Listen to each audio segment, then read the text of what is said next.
Hello everyone, मैं मिथुन सिंह स्वागत करता हूं आप सभी का। आशा करता हूं आप सभी बहुत अच्छे होंगे।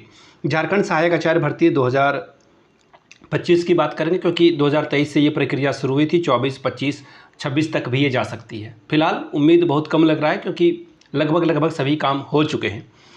अब इसमें सीटेट वाले बच्चे के लिए क्या बचा है, जेटेट वाले के लिए क्या बचा है, बहुत सारे लोगों को बाहर भी निकाला गया है और हज़ार तरह की दिक्कत आई है। अभी आपको न्यूज़पेपर के माध्यम से बताऊंगा। ये वीडियो ऑलरेडी सुबह 9 बजे बन जानी चाहिए थी बट नहीं बन पाया और बनाने का मन भी नहीं था। मैं ऑनेस्टली बताऊं तो मैं झारखंड सहायक आचार्य के ऊपर कोई वीडियो बनाना ही नहीं चाहता। वो बोलते हैं ना, किसी को इतना ही भी मत डराओ कि वो डरना ही भूल जाए। ये शायद मैरी कॉम मूवी का ये डायलॉग है, शायद प्रियंका चोपड़ा थी उसमें। I am not so sure but मैंने कहीं से ये सुना था। तो वही बात हो गया कि इतनी सारी समस्याएं मेरे साथ आ गई ये सहायक आचार्य को लेकर। मेरे साथ नहीं, बहुत सारे झारखंड के मेरे जितने भी भाई बहन हैं उनके साथ ये समस्या आई है। सब ने सोचा कि किसी न किसी तरह से हम लोग इस भर्ती प्रक्रिया में शामिल हो गए हैं, अब हमारा नौकरी होना लगभग तय है। और जितने भी बच्चे का स्क्रीनशॉट बच्चों ने शेयर कर दिया कि मेरे इतने स्कोर हो रहे हैं, इतने स्कोर हो रहे हैं। और एक्चुअली क्या होता है ना कि जब आपको लगता है कि बस अब ये नौकरी आपकी ही होने वाली है, तो फिर आप ना सर्टन चीज़ें जो है डिसाइड करने लगते हो अपने माइंड में कि ये काम करना है, अब शादी कर लेना है, अब बच्चे कर लेना है, या फिर आप जो है घर खरीदने के बारे में हज़ार तरह के लोगों की ख्वाहिशें होती है। बोलते हैं ना कि ऐसी चीज़ें हो रही थी और फाइनली वो बबल फूट ही गया क्योंकि एक महानुभाव हैं झारखंड के धरतीपुत्र और उन्होंने जो है इस भर्ती प्रक्रिया में जितना, वो बोलते हैं ना सचिव जी की तरह, वो प्रहलाद चा की तरह जितना बांस करने की कोशिश की वो हुआ। और finally, sorry for pardon me for my fall language but this is the appropriate thing that I can say. ये चीज़ें हुई है यहाँ पर। तो फिलहाल झारखंड में ना टैट और ना ही नौकरी से भेंट, ये बिल्कुल मैं बना रहा था ना थंबनेल, एक माइंड में आया और मैंने सोचा चलो राइमिंग भी बन गई है। ना टैट ही हो रहा है झारखंड में और ना ही नौकरी से लोगों को भेंट हो रहा है। इतनी बड़ी प्रक्रिया में मैं बस इतनी ही बात कहूँगा कि कुछ चीज़ें, बोलते हैं ना कि न्यूटन्स का थर्ड लॉ है ना, every action has equal and opposite reaction, वही चीज़ें हुई है। जैसी क्रिया होगी वैसी ही प्रतिक्रिया होगी। तो बहुत सारे लोगों का जो है इसमें सिलेक्शन नहीं हो पाया और मैं ऑनेस्टली दिल से बताऊं, हाथ रख के खुश हूं। मैं, किसी का घर बर्बाद हुआ है तो मैं खुश हूं क्योंकि ये वही लोग थे जो सीटेट को बाहर करना चाहते थे। बहुत सारे अभी भी जो है निकल गए हैं, बहुत सारे लोगों की नौकरी हो गई है। मैं नहीं चाहता कि इनकी नौकरी हो, किसी न किसी तरह से कुछ अड़चन आ जाए। देखिए, मैं अभी भी क्लियरली बताना चाहता हूं कि सीटेट की अब उम्मीदें बहुत कम बची है, बहुत कम, नगण्य। बोलते हैं ना, मिरेकल अगर कुछ हो जाए तो हो जाए। मैं अपने बात पे कायम हूं, पलटूंगा नहीं। सीटेट का अब कुछ नहीं हो सकता। सीटेट के मेरिट में अब कुछ नहीं बचा है। हम लोगों के ऊपर 5 लाख रुपीज़ का फाइन भी लगा हुआ है और बहुत तरह की चीज़ें हैं। 3-4 केस अभी भी चल रहा है।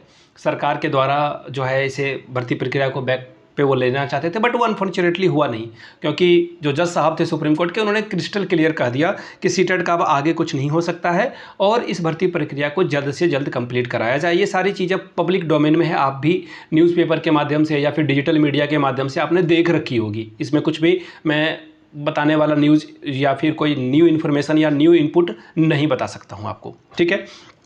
तो सर, झारखंड में टैट को लेकर क्या किया जाए, आपके मन में ये सवाल आ रहा होगा। सीधा एक ही रास्ता है, कोर्ट केस। इसके अलावा मुझे दूसरा कोई रास्ता नहीं दिख रहा है क्योंकि इनसे सिलेबस बन नहीं पा रहा है, नियमावली नहीं बन रहा है, सिलेबस तो अभी दूर की बात है। तो ऐसे में आप कोर्ट के रास्ते से जाएं, जैसा कि सहायक आचार्य के मामले में लोगों ने किया। एंड वो बोलते हैं ना कि you should learn from others mistake और अदर्स अचीवमेंट। कुछ लोगों ने कुछ अचीव किया है तो उनसे कुछ सीखने की ज़रूरत है।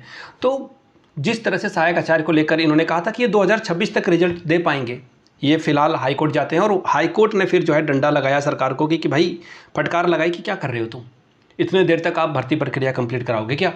तो फिर देखिए, अभी जो है कल या आज ही शायद रिजल्ट आ गया 1 to 5 का। आई एम नॉट श्योर ये डीवी वाला या क्या, क्योंकि मैं उसमें ज़्यादा इन्वॉल्व हूँ ही नहीं। तो अब जो है लगभग ये प्रक्रिया कंप्लीट हो जाएगी और लोगों को नियुक्ति पत्र वगैरह जो है शायद 15 नवंबर को ये बांटे या फिर कब बांटेंगे, आई रियली डोंट नो, वो देखने वाली बात होगी। तो सर, ये जो थंबनेल पे लगाया है 24,000 और ये झारखंड टैट की परीक्षा, इसको लेकर क्या अपडेट है। देखिए, सरकार ना आपको ये उंगलियों पे नचा रही है। ये मैंने थंबनेल पे इसलिए ये जो है बहुत, वो बोलते हैं ना, डीप मीनिंग है, यहाँ से देख लीजिए। और जो कुछ चीज़ें हैं पहले वो मैं बता देता हूँ, उसके बाद जो है आप लोगों की राय होगी। मैं ना कमेंट सेक्शन में जानना चाहता हूँ। देखिए, क्लियरली बात है, कोई आपके लिए नहीं लड़ेगा। मैं तो बिल्कुल नहीं लड़ना चाहता हूँ, इन चीज़ों में आगे आना ही नहीं चाहता हूँ। उसकी सीधी सीधी वजह है कि सबसे पहली बात है ना कि आप अपना टाइम वेस्ट करते हो। मैं सीधी बताता हूँ, टाइम वेस्ट करते हो। जी हाँ, टाइम सबसे इम्पॉर्टेंट है, आपके पैसे से, आपके हर चीज़ से ज़्यादा इम्पॉर्टेंट है टाइम। एक बार बीत गया तो ये दोबारा आएगा नहीं। जब आप मैच्योर हो जाओगे, फैमिली मैन बन जाओगे, देन यू विल रियलाइज़ कि टाइम कितना इंपॉर्टेंट है। तो मैं टाइम इन्वेस्ट करना ही नहीं चाहता इन चीज़ों पे, पहली बात ये है। और टाइम बहुत ज़्यादा कंज्यूम होता है जब आप किसी चीज़ में, बोलते हैं ना कि आप 100% जब झोंक देते हो अपने आप को, तो फिर वहाँ से जो है आउटपुट भी आना चाहिए, रिजल्ट आना चाहिए। रिजल्ट अनफॉर्चुनेटली नहीं आया सहायक आचार्य में हम लोगों के लिए, वो बहुत जो है बड़ा सेटबैक था। फिलहाल कुछ और चीज़ों के ऊपर बात कर लेते हैं।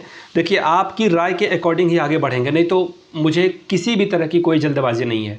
आराम से टैट हो। मुझे पता है कि बहाली 24,000 की बहाली जो है, या फिर जो बचे हुए पद हैं, दोनों को मर्ज करके अगर निकाला जाए रिक्रूटमेंट, तो वो अभी काफ़ी लंबा वक्त लगाएगा। एटलीस्ट 2027-28 से पहले कुछ नहीं होने वाला है। 2 साल तो अभी कुछ नहीं होने वाला। तो मैं टैट को लेकर एक्साइटेड भी नहीं हूँ। हो जाए तो ठीक है, नहीं हो तो कोई दिक्कत नहीं, मुझे कोई परेशानी नहीं है। मैं क्लियरली बताता हूँ। अगर आपको लग रहा है कि हाँ, आपकी उम्र निकल रही है और जेटेट करवा लेना चाहिए, देखिए हर कोई चाहता है जेटेट हो जाए, हर कोई चाहता है कि बहाली जल्दी आ जाए।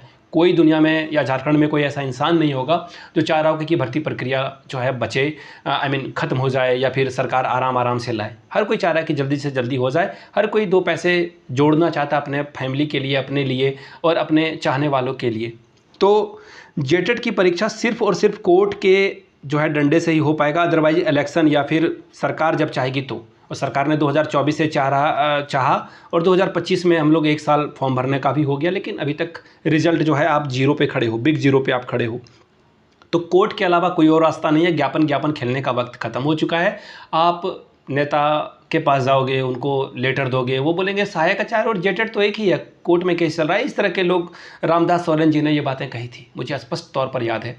तो उन्हें पता ही नहीं है, और ऐसे में क्या कहा जा सकता है। मैं सच में कुछ नहीं कहना चाहता हूँ। उनकी तबीयत ख़राब है और वो शायद आईसीयू में भर्ती हैं। मैं चाहता हूँ कि भगवान से उनकी तबीयत को जल्द से जल्द ठीक करे, वो हमारे बीच आएँ और हमारे लिए काम करें, और ये जेटेट का आयोजन जल्द से जल्द वो कराएं, ऐसी मेरी उम्मीद है। लेकिन हो पाना थोड़ा मुश्किल है।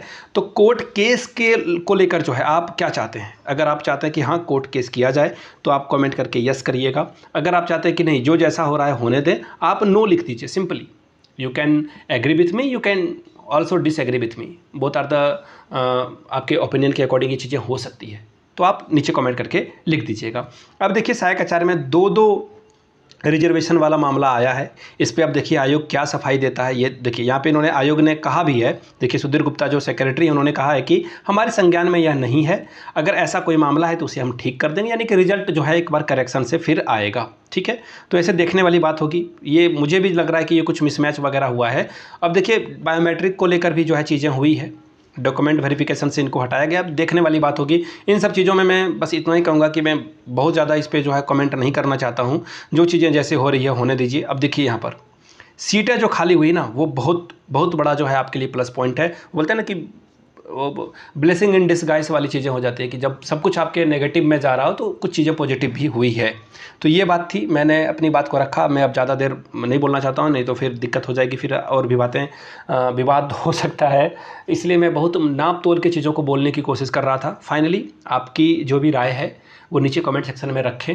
बाकी देखने वाली बात होगी कि आगे क्या जो है और भी सरकार के द्वारा या फिर हम लोगों के द्वारा या फिर कोर्ट के द्वारा क्या डिसाइड किया जाता है। ये टोटली आपके नेक्स्ट स्टेप पे डिसाइड होगा। वीडियो पूरी देखी है और आप मेरे बात से सहमत हैं या फिर आप मुझे पसंद करते हैं तो नीचे कमेंट करके एक बार जय हिंद जरूर लिखिएगा। वीडियो को यहाँ तक देखने के लिए आप सभी का बहुत बहुत शुक्रिया।